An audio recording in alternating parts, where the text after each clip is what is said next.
Welcome my dear student. आज हम लोग सरफेस केमिस्ट्री का वीडियो नंबर 2 अब देखते हैं इस वीडियो नंबर 2 में क्या क्या आता है। वीडियो नंबर 1 में मैंने आपको एक्सप्लेन कर चुका हूं कि what is the adsorption. Adsorption क्या है ये बता चुका हूं। What is the absorption, absorption क्या है ये बता चुका हूं। What is the difference between adsorption and absorption ये बता चुका हूं। Type of adsorption, physical adsorption, physical adsorption and chemical adsorption. Physical और केमिकल भी बता चुका हूं मैं आपको, ये दोनों। इनके डिफरेंस बता चुका हूं, इनमें डिफरेंस बता चुका हूं। एड्जॉर्प्शन की प्रॉपर्टी बता चुका हूं। What is the sign of delta H, what is the sign of delta S, delta G, इसको बता चुका हूं मैं प्रीवियस वीडियो में। व्हाट इज द सॉर्प्शन बता चुका हूं। सॉर्प्शन, सॉर्प्शन क्या है उसी वीडियो में एक्सप्लेन कर दिया है। और उसी वीडियो में एक चीज मैंने आपको बताया था, ये आप डिजॉर्प्शन, डिजॉर्प्शन, डिजॉर्प्शन, डिजॉर्प्शन मतलब होता है, एड्जॉर्प्शन मतलब होता है अकुमुलेशन और डिजॉर्प्शन मींस होता है रिमूवल। कब होता है, आप टेम्परेचर बढ़ा दो, ये बढ़ा दो तो क्या होगा, एड्जॉर्बेंट पार्टिकल रिमूव हो जाएगा from the site of adsorbent. ये सब कुछ मैंने अपने पहले वीडियो में बताया हूं, तो आप प्लीज अगर पहला वीडियो देखेंगे तो आपका कॉन्सेप्ट मेरे हिसाब से काफी क्लियर होगा। तो एक बार आप देखिए, फिर हम लोग आज हम नए वीडियो पे अपने चल रहे हैं। Video number 2। I am S Pandey, chemistry teacher हूं मैं, और आप लोगों को अब मैं बताने चल रहा हूं adsorption of gas on the solid surface. Adsorption of gas on the solid surface. जैसे आपने बहुत सारी रिएक्शंस देखी होंगी, याद करिए आपको 10th में एक आपने सुना होगा हाइड्रोजिनेशन। क्या सुना होगा आपने, हाइड्रोजिनेशन। हाइड्रोजिनेशन मतलब आप लोग जानते ही होंगे, एडिशन ऑफ हाइड्रोजन। और इसी में आपने vegetable oil convert into the vegetable ghee, that is the you can say conversion of unsaturated oil to the saturated oil. अब देखिए मार्केट में क्या बोला जाता है कि आप मस्टर्ड ऑयल यूज कीजिए, मस्टर्ड ऑयल यूज कीजिए। उसका रीजन क्या है कि mustard oil is the unsaturated, ये जाके डिपॉजिट नहीं होता है, रिएक्टिव है। लेकिन सैचुरेटेड, जैसे आप बोल सकते हो घी, आपके डालडा, ये सब रिफाइन, ये सब क्या हो जाते हैं, जाके डिपॉजिट हो जाते हैं स्किन में। इसीलिए हमारे जो पूर्वज या जो लोग थे वो क्या होते थे, ये वेजिटेबल ऑयल यूज करते थे, आप मस्टर्ड ऑयल इन सब का। ओके, तो मैं यहाँ देखो, वहां दूर मत जाए। हाइड्रोजनेशन में क्या होता है, CH2 double bond CH2H2 react करता है in the presence of nickel metal, ये सॉलिड है, और ये बना देता है CH3 अनसैचुरेटेड टू सैचुरेटेड। ये 9th में है, पता है सबको। लेकिन यहां मैं जो बताने चल रहा हूं, यहां क्या हो रहा है, यहां एड्जॉर्प्शन ऑफ गैस हो रही है। कहां पे, सरफेस ऑफ निकल पे। वो प्रॉपर्टी हम यहां पढ़ने चल रहे हैं। तो adsorption of gas on solid के बारे में हम लोग पढ़ने चल रहे हैं। ठीक बेटा, ये मैं आपको बताना चाहता हूं। तो देखिए, अब दिमाग लगाइए आप लोग हमारी तरफ।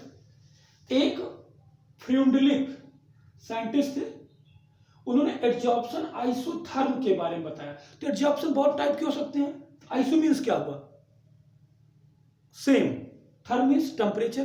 तो ऐसा एड्जॉर्प्शन जो कांस्टेंट टेम्परेचर पे हो आइसोथर्म कहलाएगा।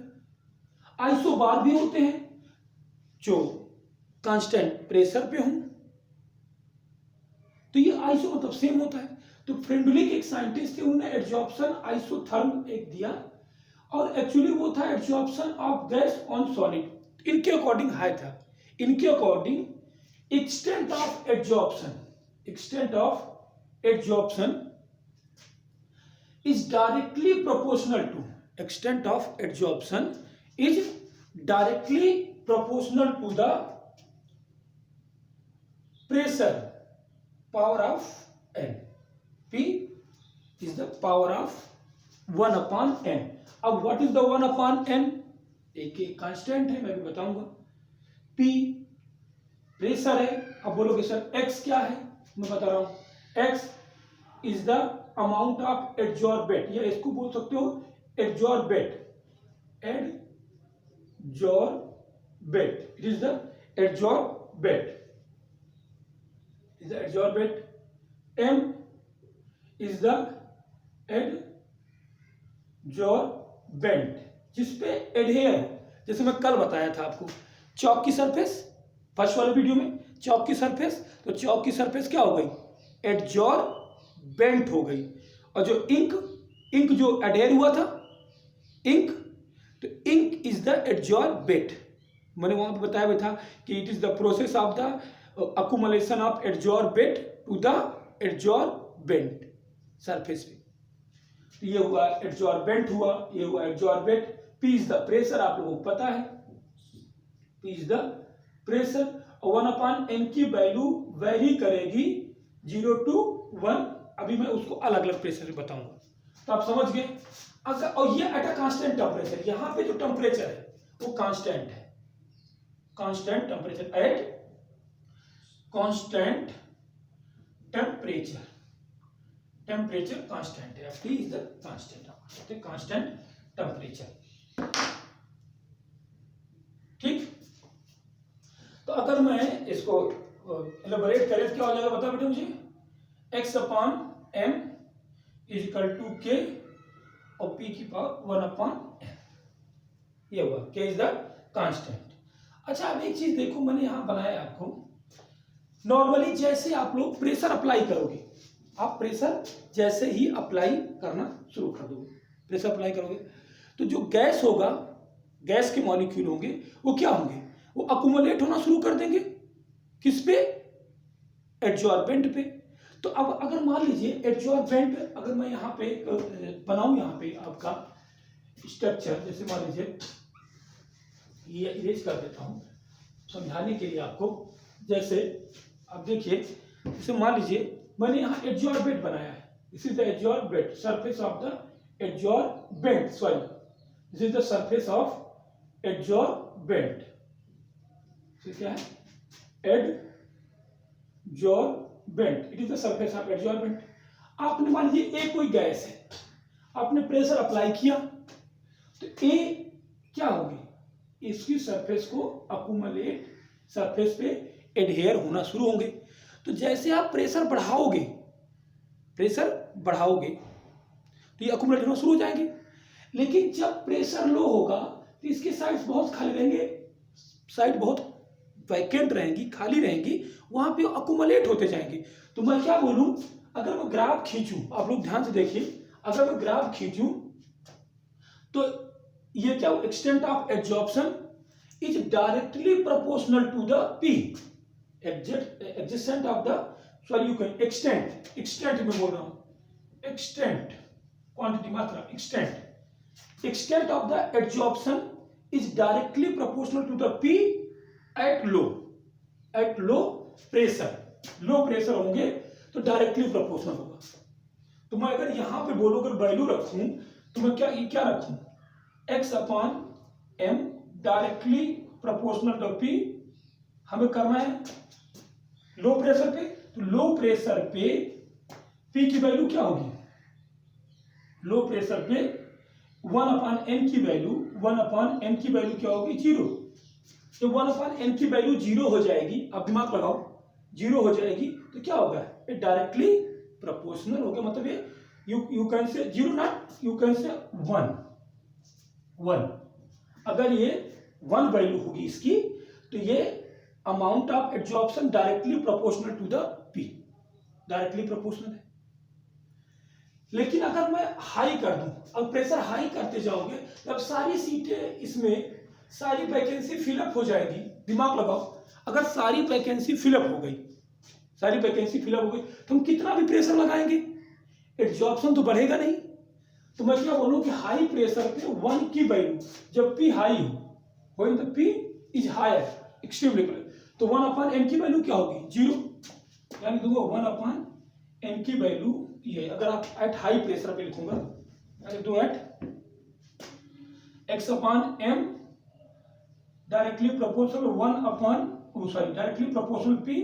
1/n, यहां 1/n की वैल्यू होगी 0 एट हाई प्रेशर पे, एट हाई प्रेशर पे। तो देखिए यहाँ 0 हो गई, लेकिन इंटरमीडिएट में अगर प्रेशर इंटरमीडिएट हो तो वहां पे बिटवीन इसकी होगी। नॉर्मली आपके एनसीईआरटी में 0.1 टू 0.5 n की वैल्यू दिया गया है। किसकी वैल्यू दिया गया है? 1/n की वैल्यू फॉर इंटरमीडिएट प्रेशर। तो ये आप मेन रखना आपको।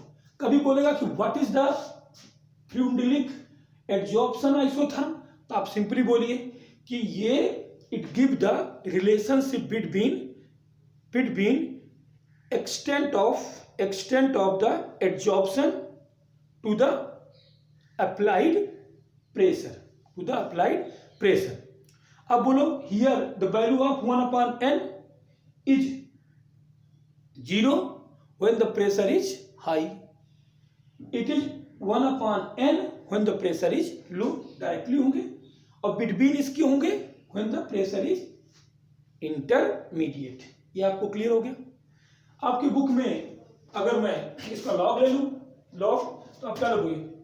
Log x/m equal to log के, और इसकी पावर इधर आ जाएगी, प्लस 1/n लॉग p। ज्यादा से ज्यादा आप में इतना ही इक्वेशन इससे संबंध में आता है। It is the fluidic adsorption isotherm. तो आप लोग इसके बारे में नोट कर लीजिए, ये बना लीजिए, स्क्रीनशॉट ले लीजिए, फिर हम आपको इसका अगला नेक्स्ट पॉइंट बताने चल रहा हूं।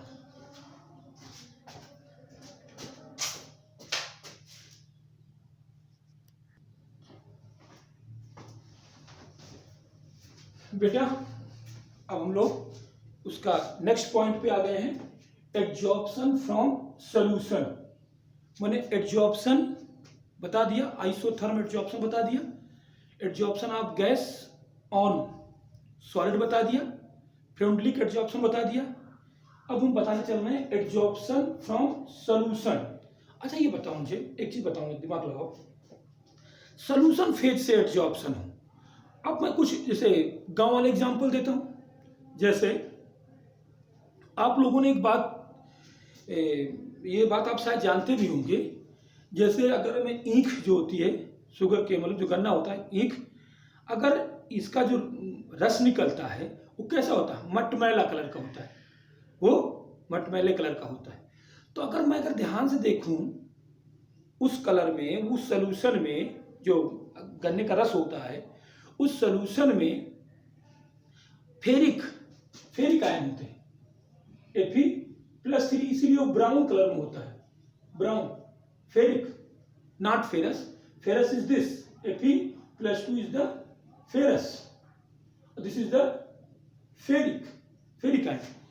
तो अगर हम इसको समझे इस बात को कि जब गन्ने का रस बोन चारकोल, अब बोलेंगे sir what is the bone charcoal? हड्डियों का जो, अगर बारीक जो चूरा होता है, हड्डियों का फाइन डिवाइडेड, कोई बोन हो उसका फाइनली डिवाइडेड पार्टिकल बहुत बारीक, उसको बोलेंगे बोन चारकोल। तो ये जो रस है बोन चारकोल से पास आउट कराया जाता है, तो जो फेरस है, जो मतलब फेरिक आयन से वो ट्रैप हो जाते हैं, और इधर जो जूस निकलता है वो ट्रांसपेरेंट होता है। क्या होता है? ट्रांसपेरेंट होता है। उसको बाद में क्या हो, क्रिस्टलाइज कर लेते हैं, और वही चीनी के रूप में, शुगर के रूप में डिस्ट्रीब्यूट होता है। इसीलिए कहा जाता है कि शुगर जो होता है, चीनी, वो हमारे लिए कोई बेनिफिशियल नहीं है। हमारे जो ग्रामीण लोग, जो हमारे दादा परदादा, हमारे जो लोग हैं, वो बहुत अवेयर हैं, दे आर वेल नोन, वो हमसे ज़्यादा तेज हैं। हम लोग अपने आप को बताते हैं हम लोग बहुत तेज हैं, नथिंग, वो एक्सपीरियंस्ड है। तो उनकी बातें सुना कीजिए। तो मैंने बताया ना कि जो फेरिक जो आयंस होंगे वो ट्रैप हो जाएंगे, जिससे कि जो गन्ने का सोल्यूशन बोन चारकोल के बाद होगा वो क्या होगा? कलरलेस हो जाएगा। तो चीनी क्या होती है? ऑलमोस्ट कलरलेस होती है, व्हाइट कलर क्रिस्टलाइन के फॉर्म में आ जाती है। वहां है एड्जॉर्प्शन फ्रॉम सोल्यूशन, वहाँ एड्जॉर्प्शन फ्रॉम सोल्यूशन होता है। चलो एक और बता रहा हूँ, घर पे भी कर सकते हो। मस्टर्ड ऑयल है, येलो इन कलर होता है, mustard oil yellow in colour होता है, क्लियर। अब इस मस्टर्ड ऑयल को एक आप कोयला ले लो, कोयला, जो कोयला आप जानते होगे, उसको बारीक पीस लो कोयले को, ताकि उसकी सरफेस एरिया बढ़े, और फिर उसको एक फनल में रख के आप मस्टर्ड ऑयल उससे पास आउट कराओ। आप नीचे जो मस्टर्ड ऑयल आएगा वहाँ पे येलो कलर की कंसंट्रेशन कम हो जाएगी। तो इसका मतलब येलो कलर कहाँ रुक गया, येलो कलर कहाँ ट्रैप हो गया, उस कोयले के पार्टिकल में। इसको हम क्या बोलेंगे, adsorption from solution.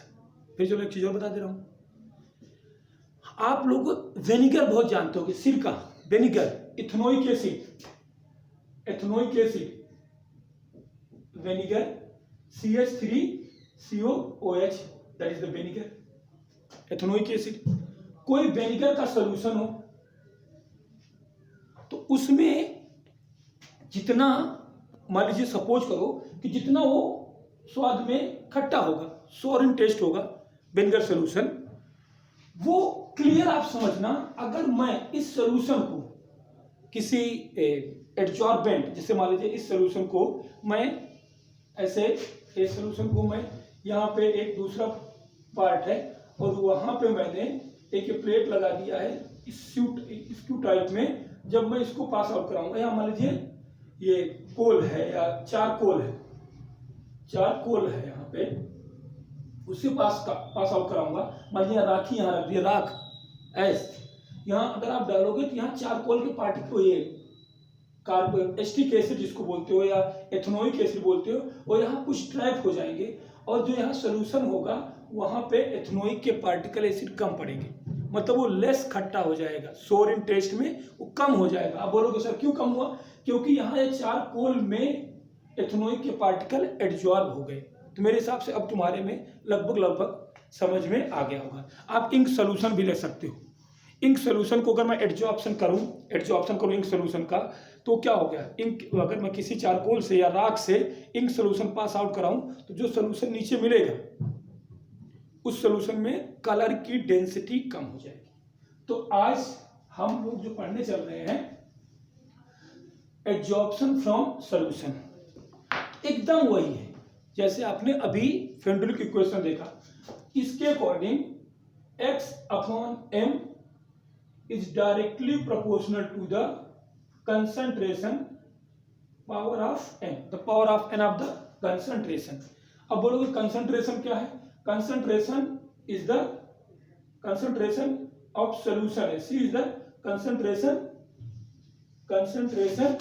of solution है, ठीक है। अब बोलोगे x क्या है, x is the amount of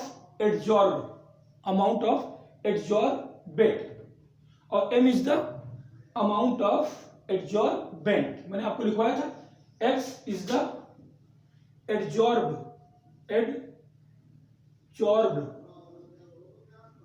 substance और m is the mass of adsorbent, ये एड्जॉर्बेंट है और ये एड्जॉर्बेट है, ये दोनों। क्लियर, कोई प्रॉब्लम नहीं। आप बोल सकते हो it is the mass of adsorbate by per gram of adsorbent, simply. इसमें वही फार्मूला लगेगा। अगर मैं क्या बोलूं, x upon m equal to k c की पावर 1 अपॉन n, लॉग ले लो, log x upon m equal to log k plus 1 upon n, multiply में प्लस हो जाता है और यहां लिखोगे लॉग c, ये इक्वेशन बन गया। अच्छा एक चीज आप लोग ध्यान देना, अब बोलो अगर मैं एक एग्जांपल लेके बताऊं, जैसे आपने ले लिया एथेनोइक एसिड का सॉल्यूशन ले लिया, वो विनेगर वाला, तो x जो होगा वो विनेगर का वो मास होगा जो एड्जॉर्ब हुआ विनेगर। जैसे मान लीजिए, आप अगर एक और बोल दूं, जैसे मान लीजिए आपने इंक का सॉल्यूशन लिया, तो सॉल्यूशन में इंक है, तो जो इंक चौक पे एडजॉर्ब हुई उसको बोलेंगे x, और जिस पे एडजॉर्ब हुई वो उसका मास m है, ठीक है। और कंसंट्रेशन ऑफ C उस सॉल्यूशन का था कि उसमें इंक कितना डिजॉल्व हुई थी। ये आपका हो गया एडजॉर्प्शन फ्रॉम सॉल्यूशन फेज। सब कुछ सेम होगा। ये किस पे डिपेंड होगा? अगर मैं डिपेंडेंस बोलूं तो क्या बोलोगे? Nature of adsorbate and adsorbent, एक इस पे। टेम्परेचर तुम लोग जानते ही होगे, इनवर्सली प्रोपोर्शनल टू एडजॉर्प्शन होगा। जितना हम टेम्परेचर बढ़ाएंगे उतना एडजॉर्प्शन कम हो जाएगा, इसका भी कम हो जाएगा। तीसरा जैसे मैं ले लूं आपको, अब सरफेस एरिया, तो आपको पता ही है सरफेस एरिया बढ़ाने से क्या होता है? सरफेस एरिया बढ़ाने से एडजॉर्प्शन की रेट बढ़ जाएगी। एडजॉर्प्शन डायरेक्टली प्रोपोर्शनल होता है। यही हुआ एडजॉर्प्शन फ्रॉम सॉल्यूशन फेज, आप लिख सकते हो सॉल्यूशन फेज। ओके बेटा, ये आप राइट डाउन करो, फिर मैं इसका आपको एप्लीकेशन ऑफ एडजॉर्प्शन बताता हूं।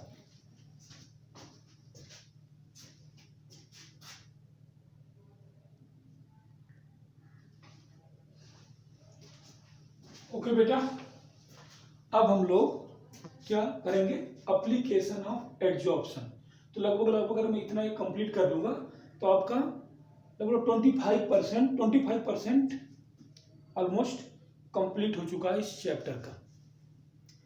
तो application of adsorption, making gas mask. अच्छा ये बताइए, जैसे ये क्या करते हैं, मास्क के जो मास्क बनाते हैं वहां पे फाइनली डिवाइडेड पार्टिकल, चारकोल या राख या बोन चारकोल, यहाँ पे उसको मास्क में लगा देंगे तो जो गैसें आएंगी, जो पॉइजनस गैसें होंगी, हैवियर गैसेज होंगी, जैसे सल्फर डाइऑक्साइड, अमोनिया, ये जो मीथेन, जो हैवियर गैसेज हैं, ये क्या हो जाएंगे? वहाँ पे ट्रैप हो जाएंगी। और कौन सी पास आउट होंगी? केवल जो हमारे नॉन पॉइजनस हैं, जैसे मान लीजिए N2, O2, यही ही पास आउट होंगी। तो due to the adsorption of the heavier gases या पॉइजनस गैसेस आप बोल सकते हो, ये यूज होता है मेकिंग द मास्क। अब आ रहा है कंट्रोल टू ह्यूमिडिटी। अब बोलोगे सर ह्यूमिडिटी क्या है? Humidity is produced due to the presence of excess water vapour in the rainy season. आप देखिए बरसात के समय में क्या होता है कि आप लोग बोलते हैं यार बहुत उमस हो गई। उसका उमस का मतलब ये है कि बरसात के समय में एटमॉस्फेयर में वेपर ज्यादा होगा, तो जो हमारे ये अर्थ की गर्मी होगी वो जा नहीं पाएगी पूरा एटमॉस्फेयर, वो वहां वेपर से टकरा के यहाँ चली आएगी, तो बहुत ज्यादा उमस होता है। तो अगर मैं सिंपल में बोलूं कि ह्यूमिडिटी क्या है, तो आप बोलोगे it is the presence of higher concentration of the water vapour. तो मैं कैसे इसको हटा सकता हूं? अगर मैं वेपर को क्या करूं, कंसंट्रेशन को कम कर दूं, किसके? वाटर वेपर को। तो मैं क्या करता हूं, नॉर्मली क्या होता है, एक होता है ह्यूमिडिटी कंट्रोलर। अब जैसे हमारे ये रूम है, इस रूम के बगल में हमें एग्जॉस्टर लगा दूं और वहीं बगल में एक सिलिका के ऑक्साइड और एल्यूमिनियम के ऑक्साइड का एक जेल होता है, वहां रख दूं, तो वाटर वेपर क्या होंगे, उसके ऊपर ट्रैप होते जाएंगे। हवा उधर बाहर रहेगी और यहाँ के वाटर वेपर उस जाके जेल के ऊपर क्या हो जाएंगे? ट्रैप हो जाएंगे। तो ट्रैप हो जाएंगे तो रूम में क्या होगा? वाटर वेपर के पार्टिकल की कमी हो जाएगी। तो सीधी सी बात है वो टू कंट्रोल द ह्यूमिडिटी।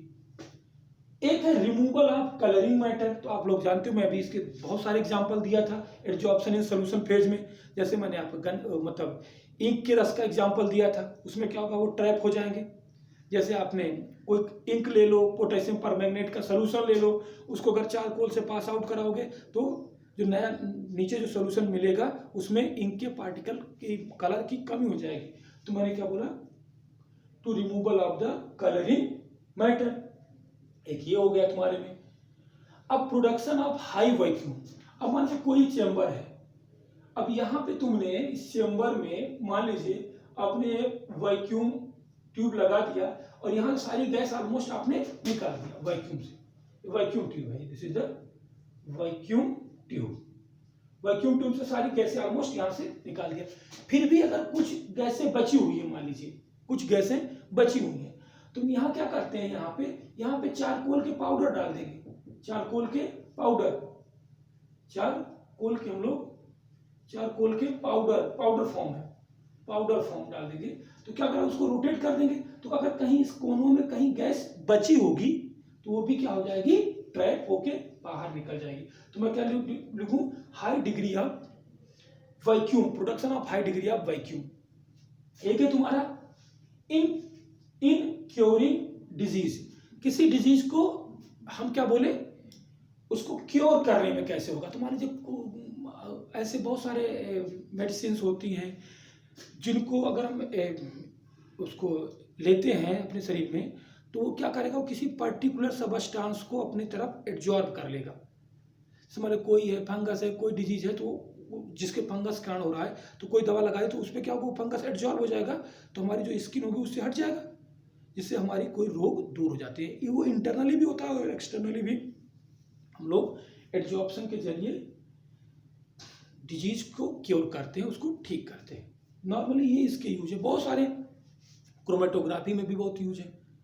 अब मैं मतलब एब्जॉर्प्शन एक प्रकार से आजकल उसको मतलब मल्टी डायरेक्शनल बहुत सारे यूज हो रहे हैं एब्जॉर्प्शन के। तो हम लोग लगभग ये एब्जॉर्प्शन से रिलेटेड आपका पूरा चैप्टर हमने क्लियर कर दिया है, पूरा मतलब 25% एब्जॉर्प्शन वाला। मैंने आपको एब्जॉर्प्शन बता दिया था पहले ही, एब्जॉर्प्शन बता दिया, डिफरेंस बता दिया, सिमिलरिटी बताई थी। सिमिलरिटी क्या होगी, दोनों के डेल्टा एस क्या होंगे, नेगेटिव होंगे। दोनों में डेल्टा एच क्या होंगे, वो भी क्या होंगे, नेगेटिव एनर्जी प्रोड्यूस होगी। दोनों ही सरफेस एरिया बढ़ाने पे बढ़ेंगे, ये भी बता दिया था मैंने। डिफरेंस बता दिया था, मल्टी लेयर्ड, मोनोलेयर्ड, फैक्टर इफेक्टिंग बता दिया था, फैक्टर इफेक्टिंग बता दिया था।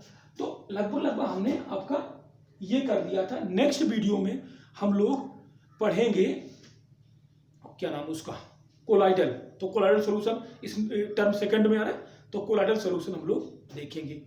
अच्छा एक चीज ध्यान रखना, मैंने आपको डिजॉर्प्शन और डिजॉर्ब बताया था। एक चीज और है, कभी कभी बोलते हो what is the activated absorbent, activated absorbent. अब बोलो सर ये क्या है एक्टिवेटेड एब्जॉर्बेंट। अरे कुछ नहीं है, बहुत सिंपल है।